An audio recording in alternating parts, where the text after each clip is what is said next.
I know we're all worried about Trump, but how well do you guys know Ron DeSantis? Why do I ask? Because he is set up to be the next president. Like, that's kind of the grand scheme of things. This was going to be a little bit of a longer video, but I urge you to please watch it. It matters.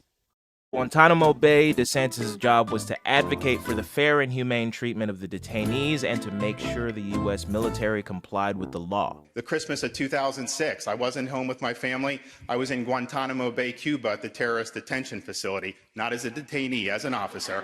But it's unclear how good DeSantis was at his job of making sure detainees were treated humanely because, of course, the U.S. military has been accused of torture, violating international law, and mass human rights abuses in their detention center in Guantanamo Bay.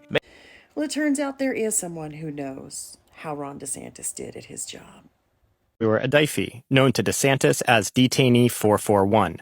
Mansour, sold to the U.S. by Afghan warlords after 9/11, was a totally innocent teenager held at Guantanamo Bay from 2002 until 2016, so he has a robust knowledge of life and torture at Gitmo. He told me that not only was DeSantis there for what he called the worst year of his entire imprisonment, but DeSantis was a notorious figure who didn't just know about, but observed and participated in illegal acts of torture and in fact seemed to take great pleasure in their suffering. He reveals that the job of DeSantis was not to ensure human rights were respected, but to ensure that they were violated to the worst degree. Just a warning, the following interview contains some graphic descriptions of torture. It was a mission, and he was there. All of them was watching, the colonel, officers, doctors, nurses, and not just that, they used to also beat us. And if we scream or pain, bleeding came out on our nose and mouth, they would like, eat. The only word they tell you, eat, eat, eat. We were beating all day long, all day. There's a team.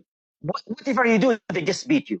Pepper spray, beating, sleep deprivation, that continued for 3 months. And he was there because at the beginning, he told us that he was there to ensure we are treated humanely. And if we have concern or issues, he will take it. But he's one of the people who actually supervised the torture, the abuses, the beating all the time at Guantanamo. And after that, we knew who he is, basically. And when we were on force feeding and torture, he was laughing. They were smiling and, like looking at us like as nothing.